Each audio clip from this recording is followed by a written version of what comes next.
Let us explore the best techniques to avoid pain during sitting meditation.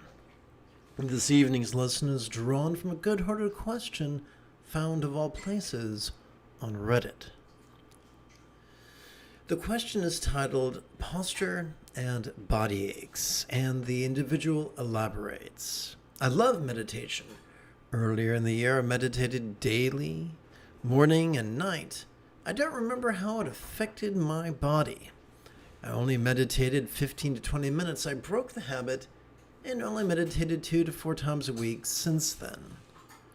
I've been doing daily meditation the past few days, morning, after work, and before sleep for about 30 minutes.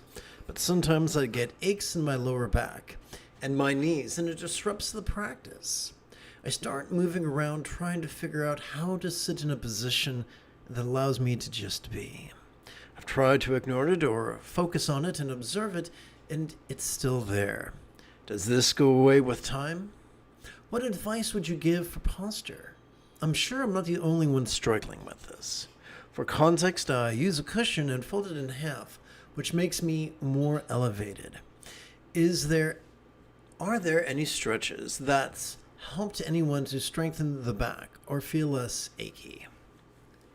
So let's begin with some broad brushstrokes.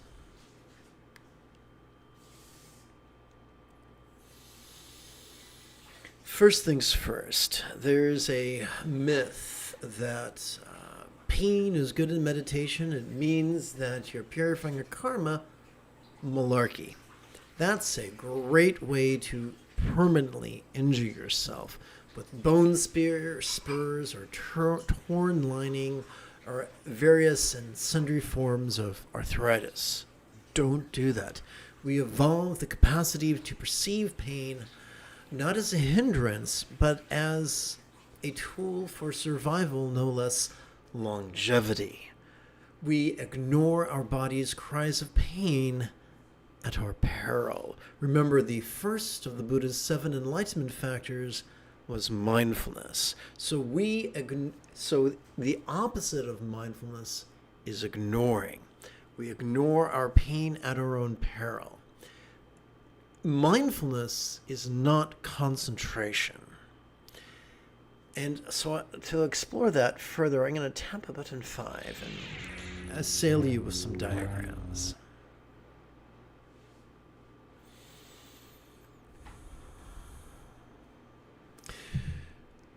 The part of the brain responsible for active concentration and active analysis is this area right here. And it causes our amygdala to light up like a Christmas tree, which is, of course, the seat of aggression and anxiety. However, when we instead rely upon our sympathetic and parasympathetic nervous systems for mindfulness and meditation, instead of the amygdala lighting up, it's this that lights up, the anterior cingulate gyrus, the seat of empathy and compassion and love. I've settled that to say this. If someone tells you to focus or concentrate, they are asking you, whether they know it or not, to rely upon such structures as the medial prefrontal cortex or the dorsolateral prefrontal cortex. And most of these people are not malicious. Most of these people are just lazy-minded and just simply don't know. These are people who parrot mindlessly what they've heard or read without putting it to the test in the metaphoric laboratory of their own body and mind. One of the beautiful things about sitting for a 3-year retreat, no less multiple 3-year retreats, is it serves as a bullshit meter. It shows you what's sustainable and what's unsustainable, what's productive and what is not. So, let us not try to concentrate on pain. Let us not try to ignore pain. Instead, let us practice. Instead, when we inhale, allow me to rephrase that. Every time we inhale, whether we know it or not, we access our sympathetic nervous system, which has evolved to neither mind blank nor actively concentrate, but instead to simply perceive, and to do so vulnerably, passively, viscerally, and randomly. We can perceive all manner of things: sight, sounds, sensations, flavors, scents, and the like, emotions, intentions, thoughts, memories, and imaginings. This can be overwhelming. Fortunately, every time we exhale, whether we know it or not, we access our parasympathetic nervous system, which is wired for both physical relaxation as well as mental release. Now, you could say, hey, if we're already wired for perception and release, then why sit in meditation? Good question. Here's the answer. We have evolved a big old brain, and that reminds me a lot of Urkel. It's clever and good-hearted, but clumsy as hell. And it gets in the way of its own autonomic nervous system. This is a universal phenomena for us simians, for us primates. However, when we ask our brain to silently and mentally recite the demonstrative pronoun this during our inhalation, our brain winds up cooperating with our sympathetic nervous system to perceive. Similarly, when we ask our brain to silently and mentally recite the one-syllable verb ease during our exhalation, it winds up cooperating with our parasympathetic nervous system, and we release. And so what are we doing in meditation? We are choosing to align our will with the metaphorically factory installed wiring of our autonomic nervous system. We are choosing to spend at least that time actively cooperating with the mechanisms of our sympathetic and parasympathetic nervous system. So now that we've put aside the notions of ignoring pain or striving to focus upon it with laser-like intensity, now let us spend the remainder of our time discussing sitting posture. Consider this Theravada-style Buddha statue. It is distinctly not supernatural. There's no lotus growing out of the top of this guy's head. That's just creepy. Reminds me of a very disturbing episode of The X-Files. And his legs are not grotesquely twisted into the unsustainable full lotus position. Notice how everything in this statue is designed for sustainability. And I'd like to break this down, but first I want to give you an overview. Once I suggest to you or share with you various sitting strategies, it comes time to apply them. And I recommend the following timetable strongly. Your first week, please sit for approximately 5 minutes once every 12 hours. Use the timer on your smartphone, or you can watch one of my live streams and practice along until your timer goes off, or whatever floats your boat. On the second week, I recommend sitting for 10 minutes every 12 hours. During the third week, I recommend sitting for 15 minutes every 12 hours. And so I'm sure you're clever enough to notice a pattern that every week you are increasing the duration of your sitting by approximately 5 minutes. And this cultivates what I like to describe as divine impatience. By the time you have concluded your 15th week, most likely your body will have become quite adapted to sitting for 75 minutes, to sitting for a 15-minute lesson and a 60-minute practice. What's also nice is that progressing this gradually and this gently is not only good for your body and your mind, but good for the minds of those around you, good for your pets, good for your partner, good for your children, good for your coworkers. It's a subtle enough change as not to disrupt your life. I live in Southern California, and off the Sunset Boulevard, there's a bit of sidewalk where the roots of a tree have gradually, over decades, lifted the slabs of the sidewalk by feet. Whether we're talking about geology or whether we're talking about plants, slow and steady really does win the race. So now that we've discussed a non-grotesque sitting strategies and a timetable, let's get down to the nitty-gritty of sitting. So I'm going to subject you to Jumbo Cam.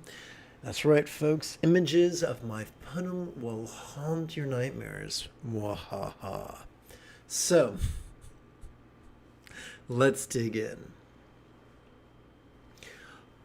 I'm not sure if you can tell, but I live in a beautiful apartment with wood floors, which are beautifully off for the eyes, but hard on the ankles.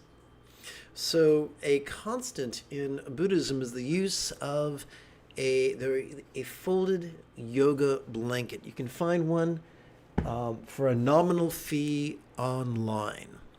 Just Google it.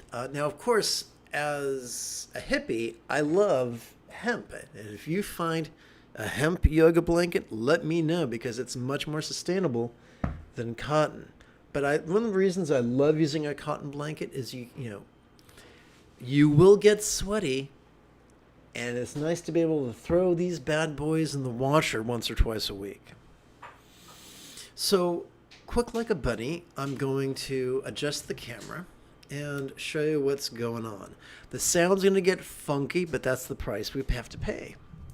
So, let's see here.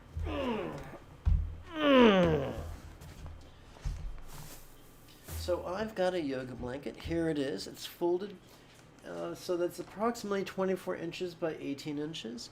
I wouldn't get too persnickety about that. Fold it in a way that's convenient.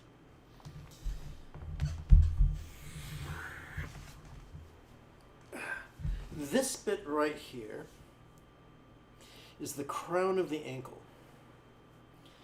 And this really hurts if it's pressed against a hardwood floor. There are two solutions to that. The first solution is to rest the crown of your ankle upon a folded blanket. That's good. The second solution has a bit more to do with anatomy. Consider, if you will, your upper arm. It's one bone called the humerus. Your lower arm is two bones, the radius and the ulna. And these two bones can twist, which is pretty wild. It allows your hand to twist, which is useful for working with a screwdriver. Unless you're Doctor Who, then you have a sonic screwdriver. Because Mother Nature is fond of the cut and paste method, our legs are similar. We have one upper bone in our upper leg, the femur, and two bones in our lower leg, the tibia and the fibia. And just like the radius and the ulna, the tibia and fibia also twist to a limited degree, because after all, you're supporting much more weight in your leg than you are in your arm. So I've said all that to say this. You can put your foot and twist your leg, not from the knee, but from your hip. For the knee is just a hinge joint. Oopsie. For the knee is just a hinge joint, but the hip is a ball joint. So we can twist from the knee and set the foot so that it's the instep that's touching the carpet. This might seem like picayune, as the Italians would say, but it's one of the differences that make the difference. It's the difference between sitting for 10 minutes being a torture test and sitting for 75 minutes being something you can do every day. No less, twice a day. So that is a big deal. We've learned about, thus far, we've learned about the magic of the yoga blanket, and we've learned about the magic of the instep. We've talked about the knee just being, the knee just being a hinge joint, the hip being a ball joint. We're coming back to that right now. So I'm going to say something super controversial. I spent years studying yoga, and I got to say, there's a lot of elitism in yoga. In the history of Buddhism, the earliest Buddha statues were relatable, showing the Buddhas sitting just like anybody else. Over the centuries, they became more and more elitist. And as if to infer, the Buddhas are special and you're not. Which is kind of yucky and very much in harmony with patriarchy, if you ask me. So I'm going to show you a bunch of sitting variables and then my personal preferences. The first variable is just to sit like this. This is not ergonomically sound. The second variable is to sit with your feet touching each other in front of you, like this.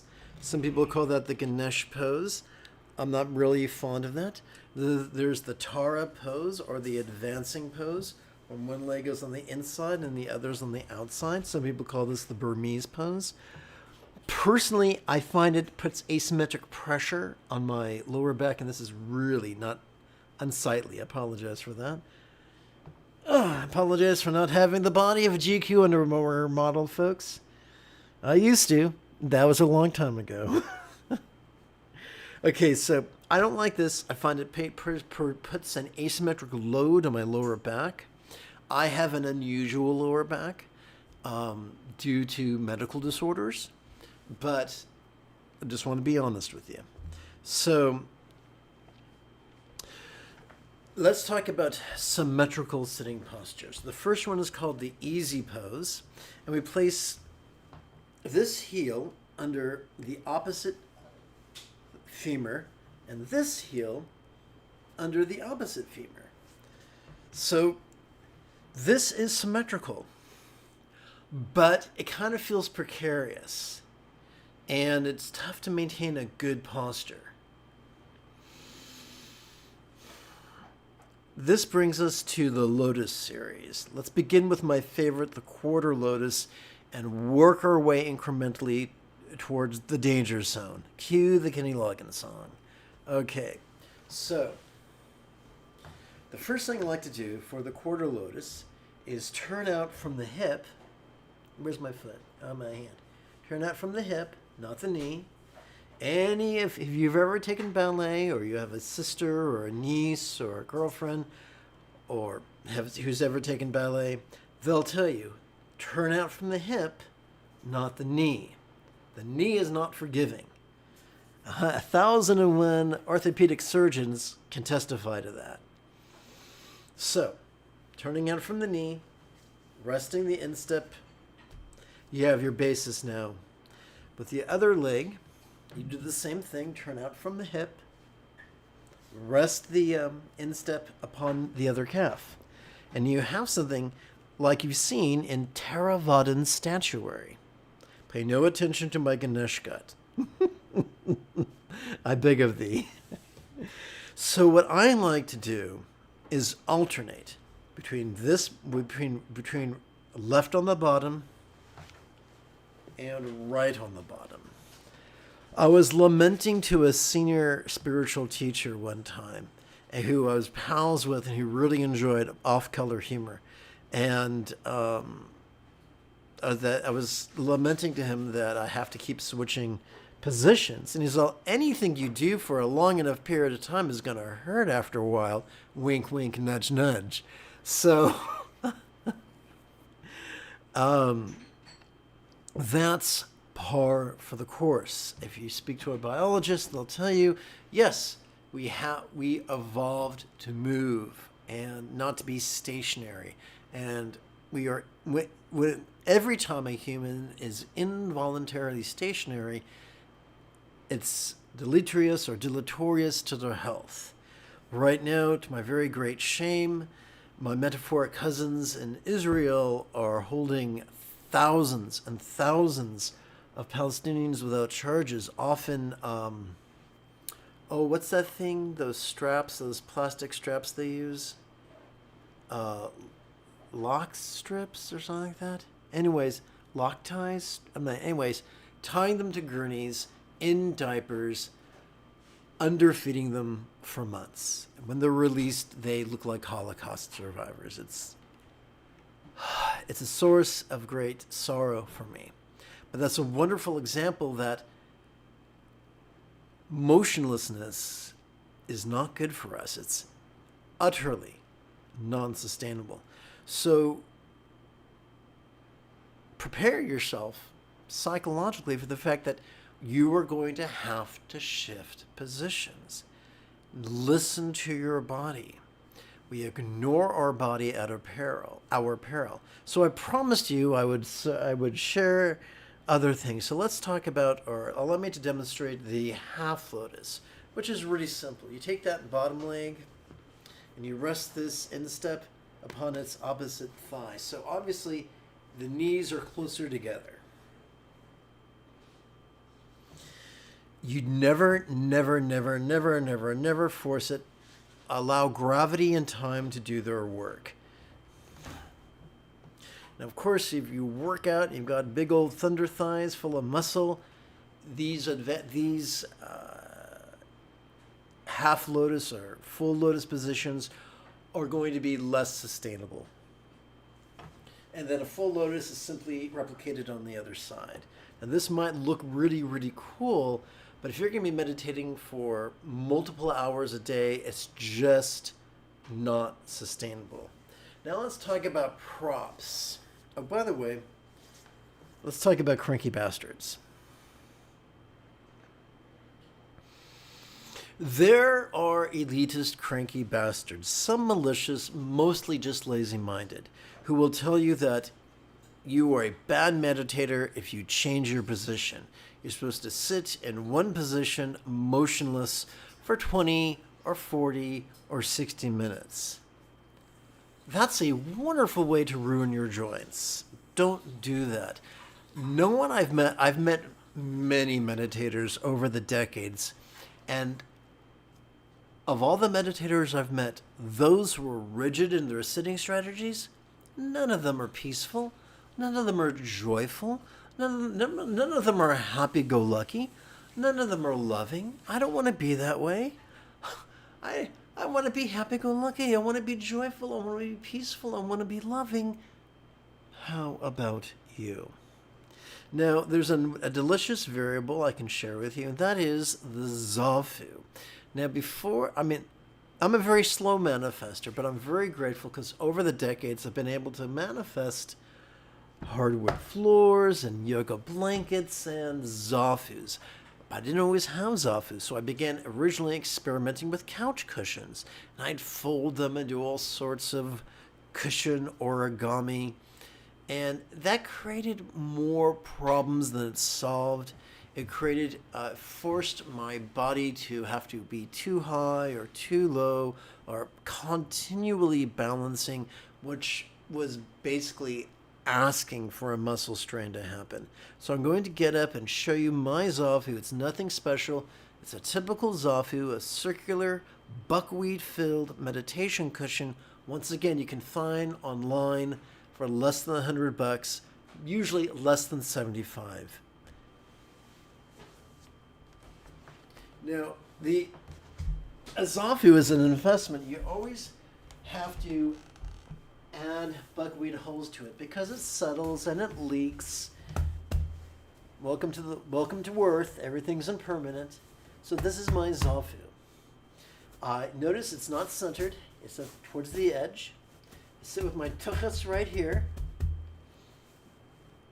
And over time, there'll be experimentation. Sometimes you'll feel the need to add more hulls. Sometimes you'll feel the need to remove hulls. I am seriously coordinationally impaired.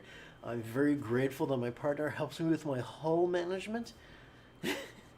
I'm saying this just so that you know that if you have difficulties with this, you're not alone. We all have different talents, different strengths, and different weaknesses. And the Buddha taught that the people we live with, the people we associate with, has a huge effect on our spiritual journey. So the Buddha was not a rugged individualist, and he did not ask people to be rugged individualists. Regardless, it's kind of funny. In America, we have a joke about Republican Jesus versus historical Jesus. Well, there's also Republican Buddha. And he's a fiction. So, I'm now going to plop on my zafu in front of God and everybody.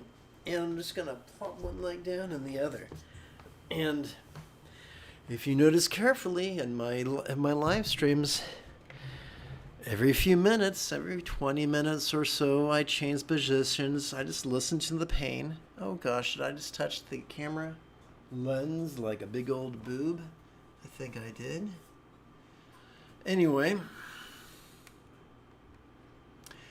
there you go. Everything you ever wanted to know about sitting, but were afraid to ask. So, at this point, I look forward to practicing with you after approximately 30 seconds of housekeeping. This is Lama Jigme Gyatso of the Buddha Joy Meditation School. For more than 30 years, I spent about 8 hours a day, almost every day, studying, practicing, mastering, and reverse engineering the teachings and techniques of each sect of Buddhism, so that you would not have to. Welcome, my friends, to Meditate Like a Jedi, which is made possible due to the generosity of viewers just like you. I think it could be great fun. Oopsie, I just pushed the wrong button. I think it could be great fun if together as a team we explored Dojam Lingpa's Easy Tantra, also known as the Tesar Ngondro, translated under the supervision of Chogdud Kulku, adapted and amplified by yours truly. There are some people who think my amplification is brilliant. Other people think it is an abomination. You can't please everybody. Wrong button. Okay.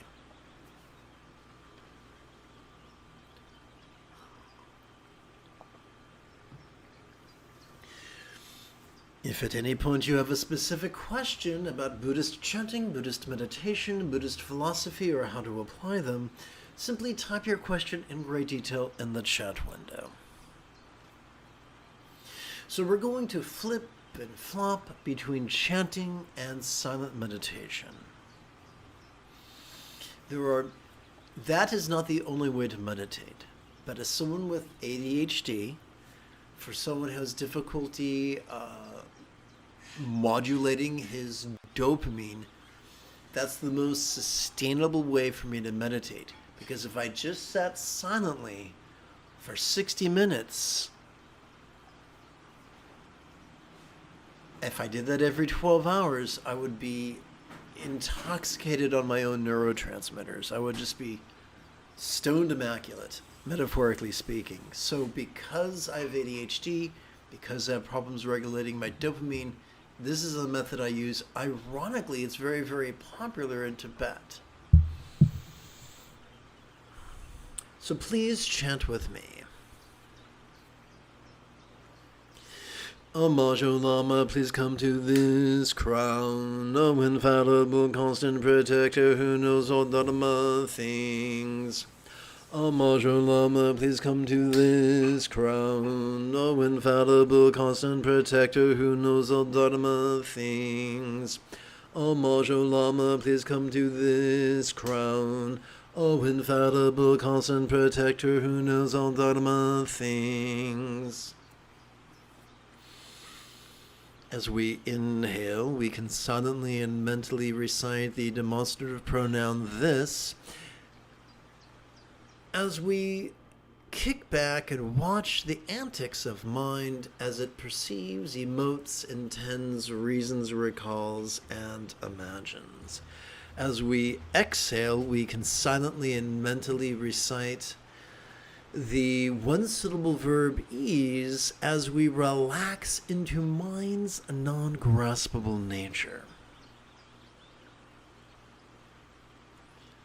So what I'd like to do is practice this for 12 rounds, assuming that a round is just one inhalation followed by one exhalation. During each inhalation, I'm going to advance the tip of my left thumb and advancing it until it comes to rest upon one of the many sets of creases upon my fingers. Let us begin with the left little finger.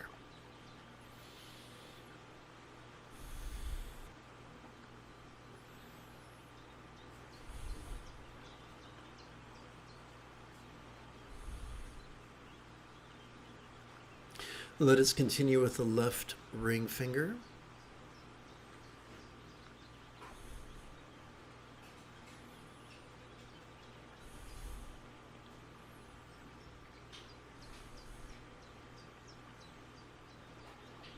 The left middle finger.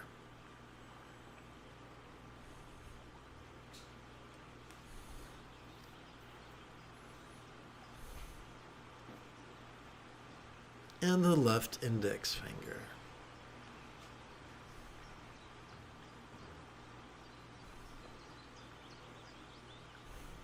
Please do not be put off by the fact that I'm breathing so much faster than you. After all, I am doing all this talking. For the remainder of this evening's live stream, I'm going to be resting my hands in my lap, for that is more ergonomically sound. Please chant with me. I could be like the Lama, the archetype of right view and right wish, for I too could master awareness and letting go.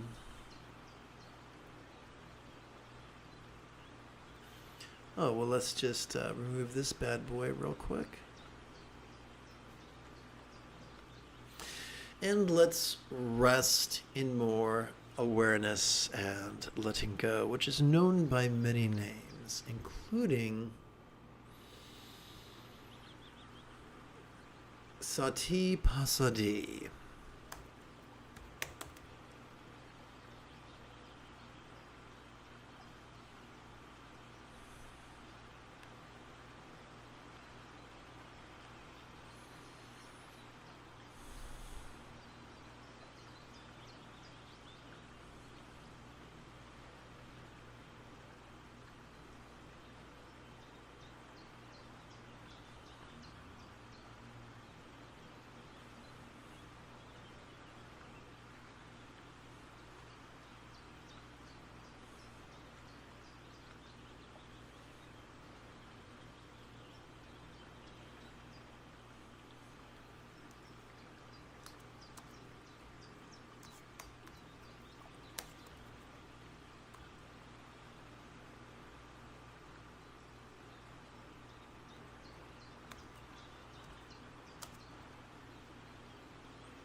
The vulnerability of noticing others' stress sows the seeds of empathy, compassion, and love.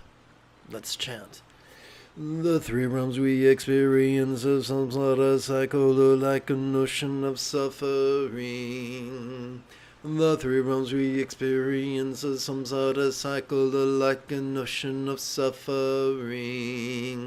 The three realms we experience as some sort of cycle, like an ocean of suffering.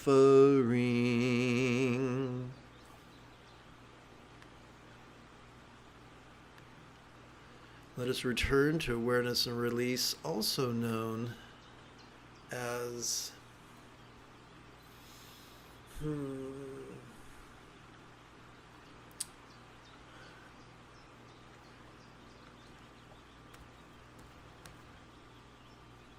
dhyana.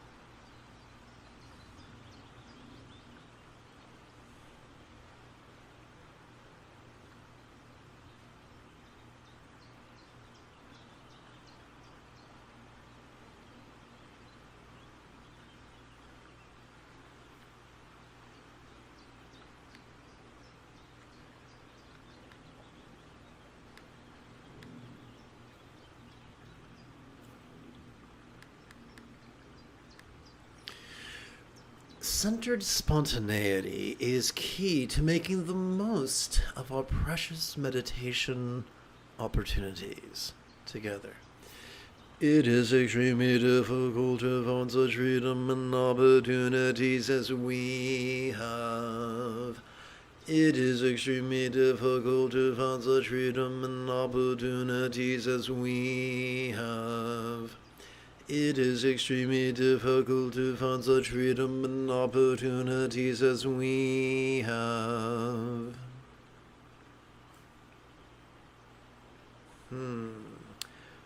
Let's see here. Un, deux, trois.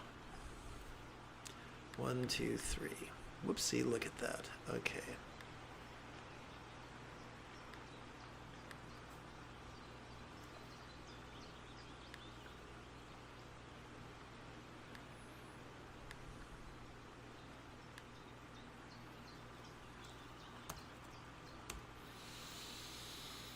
Again, let us rest in awareness and release, also known as Chan.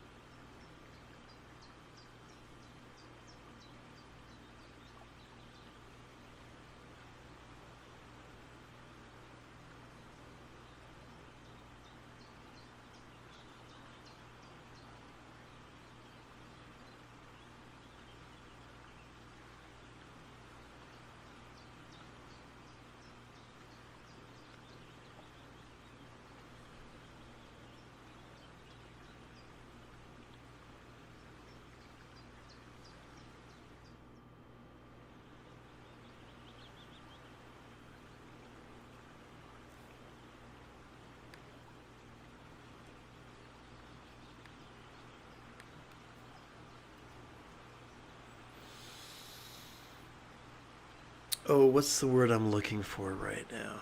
Okay, so together as a team, let us meditate.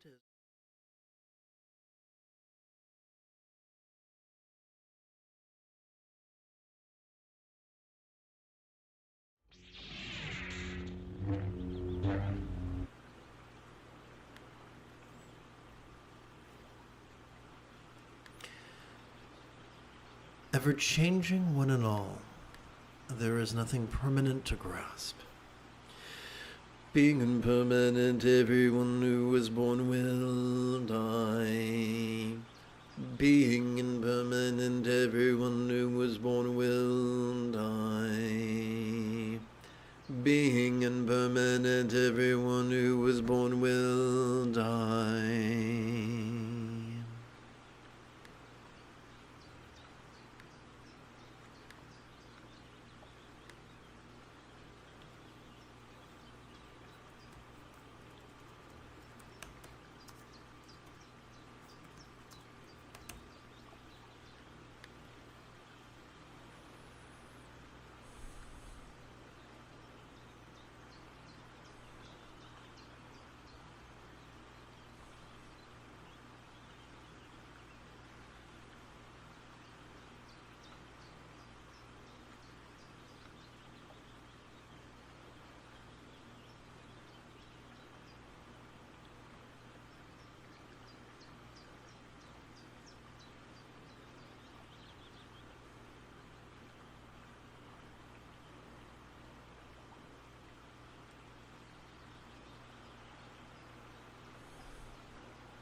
The privilege of interdependence allows our love to lighten others' loads together.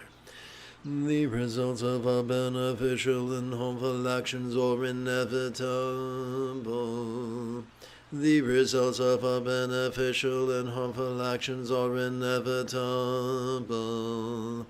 The results of our beneficial and harmful actions are inevitable.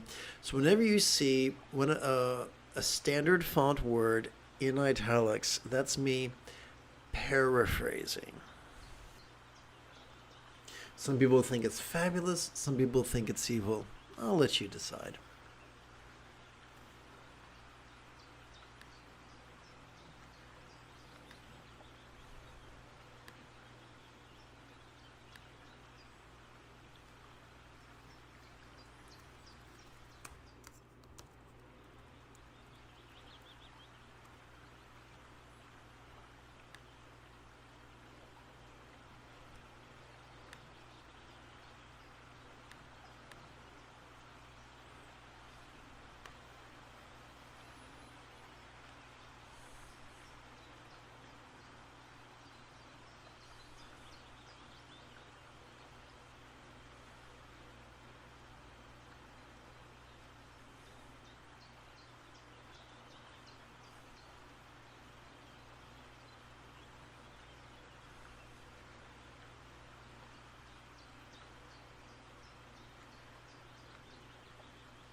The key to liberating all others is to master the Buddha's Eightfold Path. Remembering this made my mind turn toward Dharma. Remembering this made my mind turn toward Dharma. Remembering this made my mind turn toward Dharma.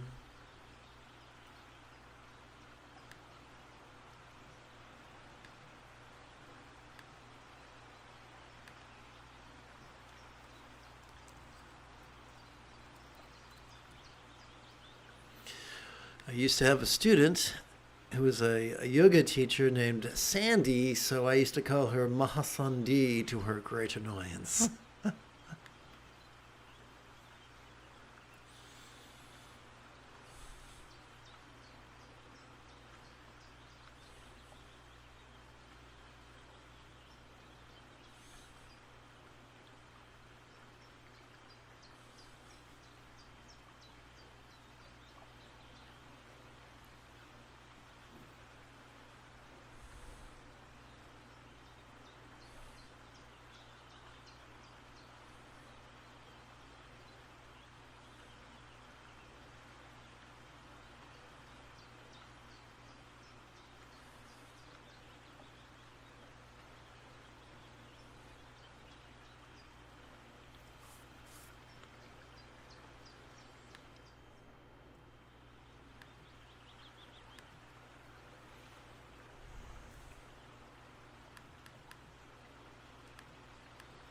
Loving kindness comprises 50% of the Buddha's Eightfold Path.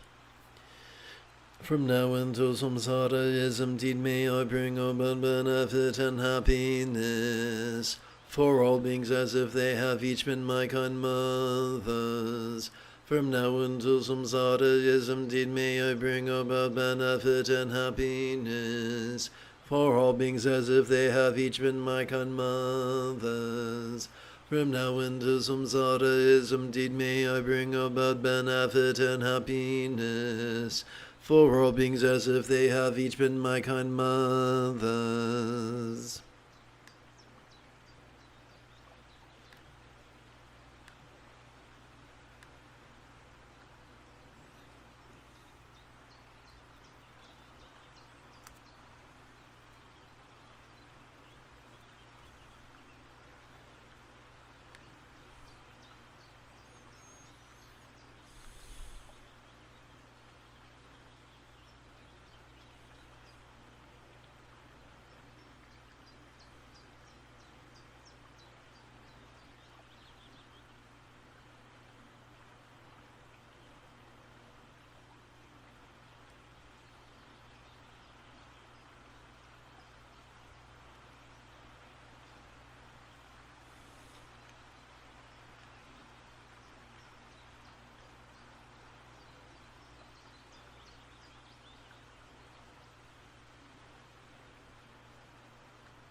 Buddha's example instructions and students are known metaphorically as the three wish-fulfilling jewels.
So whenever you see parentheses and a word inside in smaller case and italicized, that's when I've added to the text or amplified the text.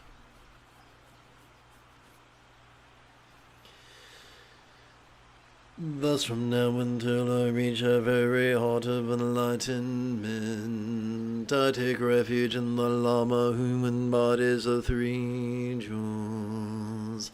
Thus from now until I reach a very heart of enlightenment, I take refuge in the Lama who embodies the three jewels.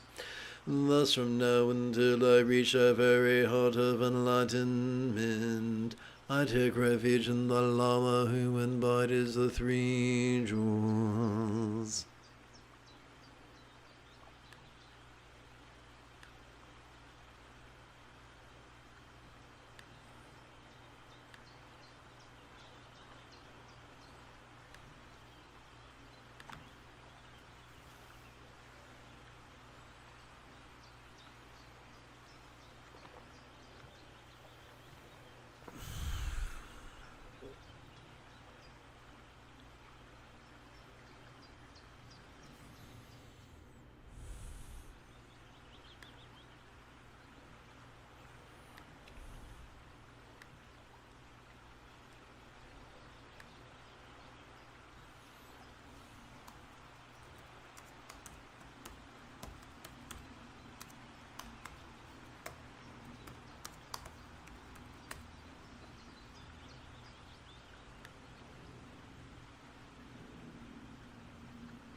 A life squandered in greed and competitiveness leads not to peace or fulfillment.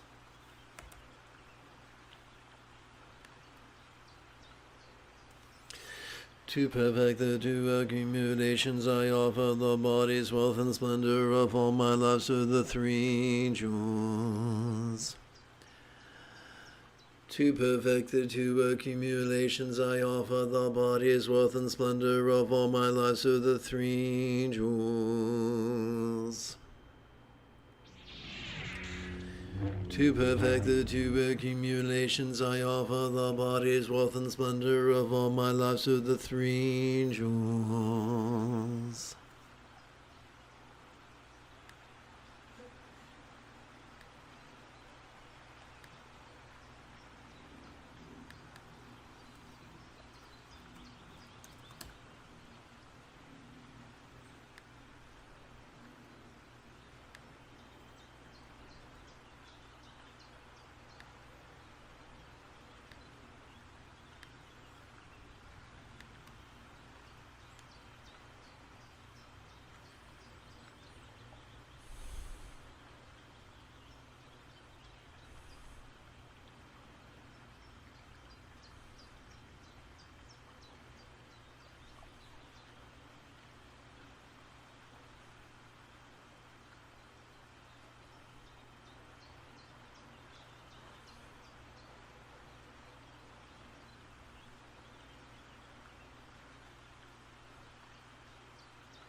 Welcome to this evening's live stream. The moment you have a specific question about Buddhist chanting, Buddhist meditation, Buddhist philosophy, or their application or its application, simply type your question in great detail in the chat window.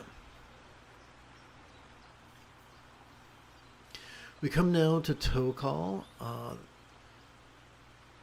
the first set of Tantra's figurative contemplations, bringing the four bases of mindfulness into the path of love and letting go, thus leaping over competitiveness and clinging's obstructions to omniscience. Please chant with me. Dorje Sapa, inseparable from my Lama, is above the crown of my head. Nectar flows from him, purifying my obscurations on Benza Sato.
dissolving into light, diamond light, father and mother, blend with my heart and experience of oneness.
I could be like the Yidam, the archetype of effortless. I could be like the Yidam, the archetype of effortless effort, mindfulness, and meditation, for I too could master love and letting go.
Let us practice Tokal's leap over mental competition.